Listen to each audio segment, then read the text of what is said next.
book, we have descriptions of experiments in ESP between Harold Sherman, the author, and Sir Hubert Watkins, who was an Antarctic explorer. They documented some fantastic telepathy experiments. In one case, Sherman is sitting there in his room in L.A., and he's tuning into Watkins, and he gets this pain in his head, and it hurts a lot. And so he writes down, okay, pain in the head. When we correspond that to what Watkins' journal said at the same time, all the people in his Antarctic expedition team were bumping into this stovepipe that had fallen down with a sharp edge, and they were actually lacerating their head, the skull. Bleeding from that. And he was feeling the pain. Just like I said, there's an energetic transmission of the pain. Well, after Watkins died, the telepathy continued, because they were so much in affinity with each other that he could recognize Watkins when he spoke. So Watkins is describing in some of these readings, I guess you could call them, what it took for him to get into Sherman's mind. And he said there was a nested set of spheres that he had to go through. And he had to find a channel to the center to get to the message to Sherman, which was not easy. That's why they call it channeling. Because, and I didn't go into this last time, but what really appears to be happening here is everybody knows about the system of chakras, the esoteric system of chakras. The chakras are actually different levels of your soul and different levels of where your thought processes and consciousness processes are happening. So as you go through these Kundalini meditations, the idea is that you're supposed to raise the Kundalini serpent. I was shown in multiple readings that the actual process of raising that Kundalini is collapsing the chakras together into this set of nested spheres. Because when you do that, you focus everything into the one spot in your brain that we're going to go to here.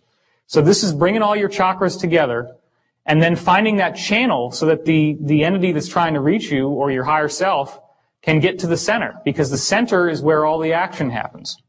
Why is that? Well, the center of your brain has a small gland in it called the pineal gland, which, as you can see here, it was called pineal because it's shaped like a pine cone. This is the exact geometric center of your brain. It's right here. And this, as we're going to see, is very important in ancient cultures. The Sumerians gave it a description, which you can see here, the little acorns on the top of the staff that he had.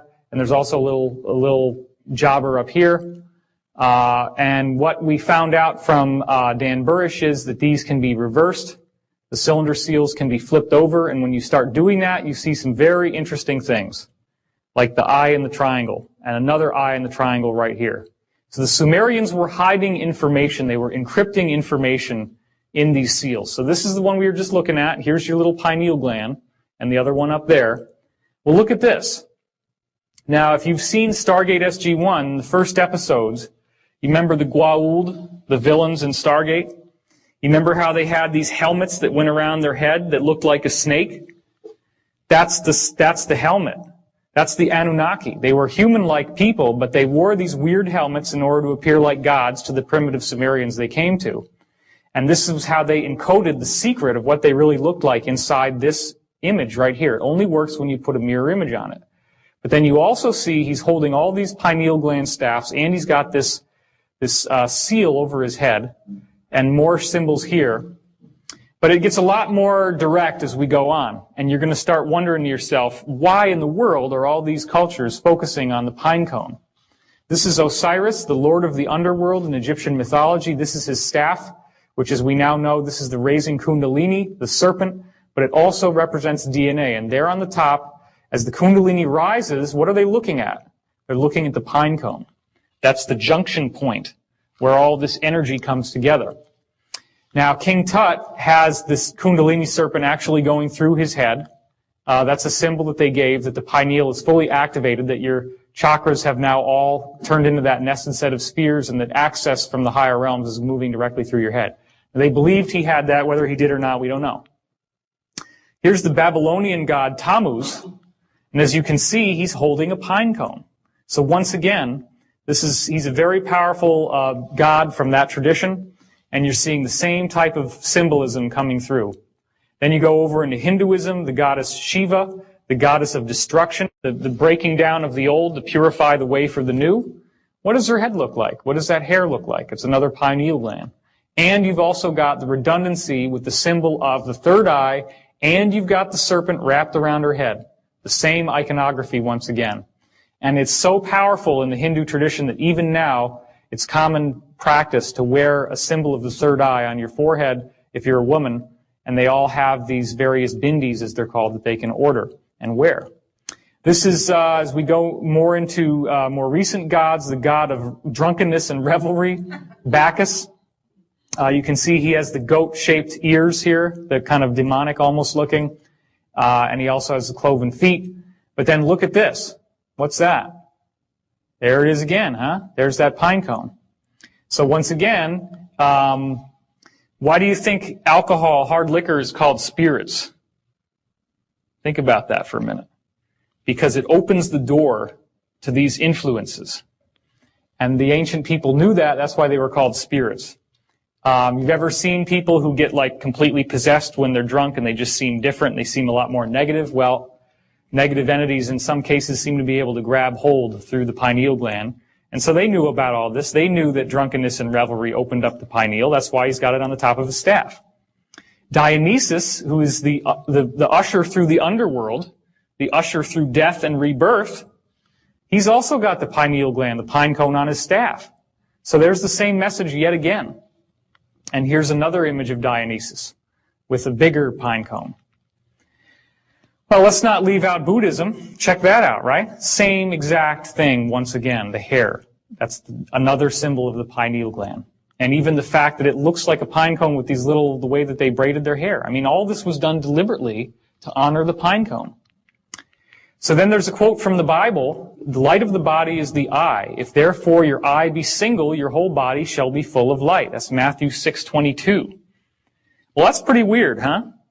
Guess how the mainstream Bible scholars interpret this passage I told you yesterday for those who were here. They say, well, you just have to be single-mindedly focused on God the Father as your salvation. That's why it's one eye. You just want to kind of look at him.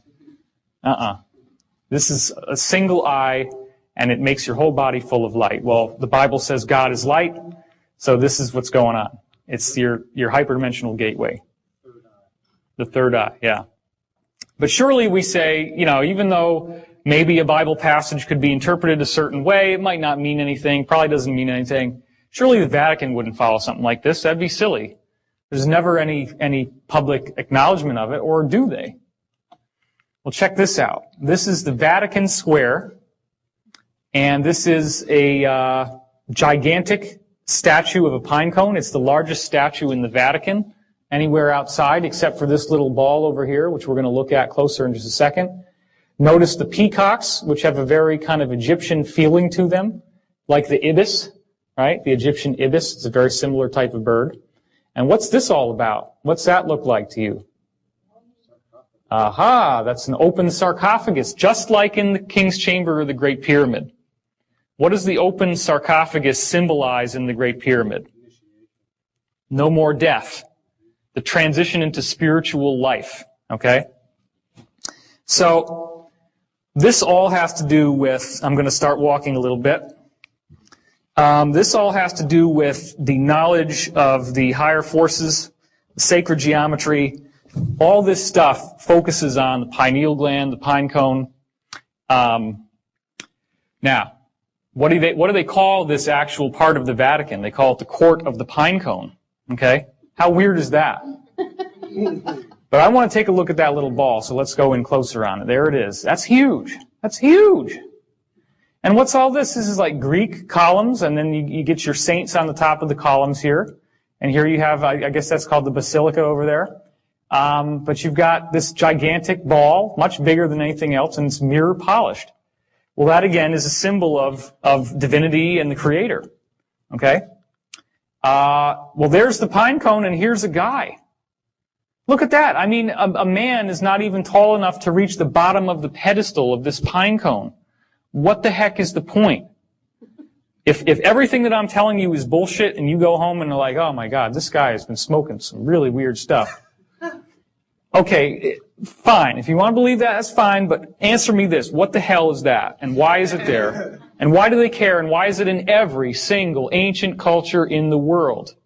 says the same exact thing, and it looks just like